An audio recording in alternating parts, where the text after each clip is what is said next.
বাস্তু অনুযায়ী ঈশান কোণে টয়লেট বা বাথরুম হওয়া উচিত নয়। ঈশান কোণ মানে হচ্ছে উত্তর পূর্ব কোণ, যেটাকে নর্থ ইস্ট বলে।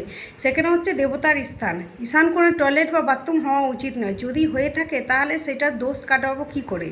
সেটার দোষ আমরা প্রত্যেক শনি বা মঙ্গলবারে যে কোনো সপ্তাহে একটা দিন একটা কাঁচের একটা বাউল নেব, তার মধ্যে নুন ভরে বাথরুমের যে কোনো কোণাতে এটা রাখতে হবে। পুরো সপ্তাহ রাখবে। তারপর আবার নেক্সট যখন শনিবার আসবে তখন সেটাকে ফ্ল্যাশ করে দিতে হবে, বাথরুমে টয়লেটের মধ্যে এটা ফ্ল্যাশ করে দিতে হবে নুনটাকে। তারপরে আবার নতুন করে নুন আবার রাখতে হবে। এরকম করে প্রত্যেক সপ্তাহে নুন চেঞ্জ করে করে রাখতে হবে। আর প্রত্যেক দিন আমরা জলের মধ্যে নুন দিয়ে বাথরুম বা টয়লেটকে প্রত্যেক দিন বেশিটা করে নুন দিয়ে পুরো টয়লেট বা বাথরুমকে ধুতে হবে।